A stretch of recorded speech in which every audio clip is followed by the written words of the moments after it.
శ్రీమాత్రే నమః. శివాయ గురవే నమః. శ్రీ క్రోధీనామ సంవత్సరంలో మేషరాశి ఫలితాలని ఒకసారి పరిశీలిద్దాం. ఈ మేషరాశిలో అశ్విని నక్షత్రం 4 పాదాలు, భరణి నక్షత్రం 4 పాదాలు, కృత్తికా నక్షత్రం 1వ పాదం ఈ రాశిలో ఉంటాయి. మేషరాశి వారికి ఈ సంవత్సరం ఆదాయం 8, ఖర్చు 14, రాజపూజ్యం 4, అలాగే అవమానం 3 గోచరిస్తోంది.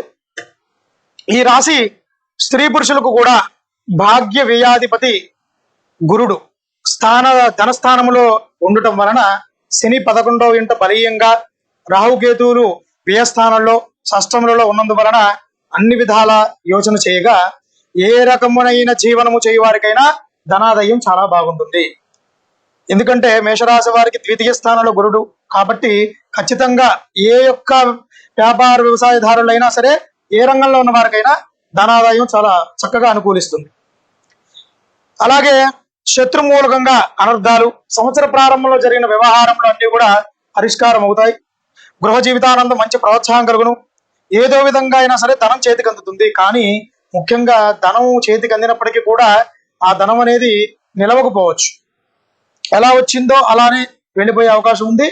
మంచినీళ్ళలా ఖర్చు అయ్యే అవకాశం కనిపిస్తుంది. అలాగే రుణాలు చేయవలసి వస్తుంది. కర్మలు కూడా చేయాల్సి వచ్చును. ఆకస్మికంగా అనుకోకుండా దూర ప్రయాణాలు చేయాల్సి వస్తుంది. ఆనందమైన జీవనం అనుభవిస్తారు. కొన్నిసార్లు గతంలో ఉన్న రోగాలు కూడా తగ్గే అవకాశం ఉంది. సంతానం వలన సౌఖ్యం, గృహంలో వివాహాది శుభకార్యాలు, గతంలో కొంత ఔన్నత్యమైన జీవితం అనుభవిస్తారు. ప్రభుత్వ సంబంధ కార్యాలు 2వ నెల నుండి పూర్తవుతాయి. ఈ సంవత్సరం ఉద్యోగులకు శని బలం వలన ప్రమోషన్స్ తో కూడిన బదిలీలు జరుగును. కోరుకున్న చోట్లకు బదిలీలు అయ్యే అవకాశం ఉంది. ప్రభుత్వ ప్రైవేటు ఉద్యోగస్తులకు కూడా మంచి ప్రమోషన్లు, మంచి లాభాలు పొందే అవకాశం కనిపిస్తుంది. నిరుద్యోగులకు కూడా ఉద్యోగ అవకాశాలు కలిగేటువంటి అవకాశాలు ఉన్నాయి. అలాగే రాజకీయ నాయకులకు ఈ సంవత్సరం శని బలం వలన చాలా బాగుంటుంది. ఎన్నికల్లో పోటీ చేసినట్లయితే మంచి విజయాలను పొందే అవకాశం ఉంది. ప్రజల్లోనూ అధిష్టాన వర్గాల్లోనూ మంచి పేరుంటుంది. అలాగే కళాకారులకు గురుబలం బాగుంది. ప్రజల్లో కూడా మంచి పేరు, గుర్తింపు పొందుతారు. టీవీ సినిమా రంగాల వారికి కూడా దర్శకులు, గాయకులు, రచయితలకు, టెక్నీషియన్స్కు నూతన అవకాశాలు చాలా బాగా వస్తాయి. జీవితంలో స్థిరపడతారు. ఆదాయం బాగుంటుంది. ప్రభుత్వ సంస్థల ద్వారా కూడా అవార్డులు పొందే అవకాశం కూడా ఈ సంవత్సరం కనిపిస్తుంది. అలాగే ఈ సంవత్సరం వ్యాపారులకు అనుకూలంగా ఉంటుంది. ఆశించిన లాభాలు పొందగలరు. నిర్మాణ రంగంలో ఉన్న వారికి విశేష లాభం. కిరాణా, హోటల్స్ మరియు చిరు వ్యాపారులకు కూడా మంచి స్థితి. జాయింట్ వ్యాపారులకు భాగస్వాములతో సరైన అవగాహన ఉంటుంది. ఫైనాన్స్ వ్యాపారులకు కూడా అనుకూలమే.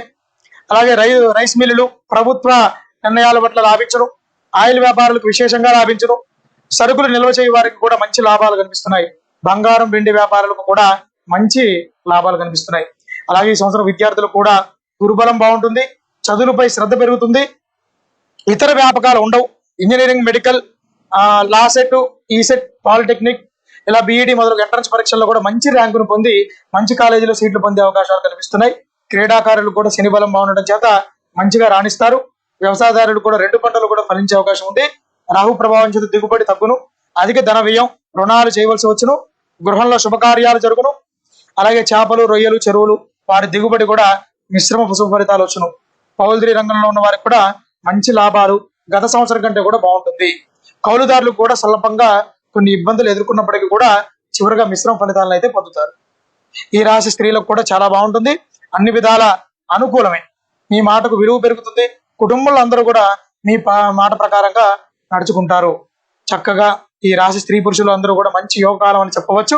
శని బలం బాగుంది. రాహు వలన సూతకములు, పితృమాతృ సోదర వర్గ అధిష్టములు కలుగును. జీవితంలో ఔన్నత్యం కలుగును. కార్యలాభం.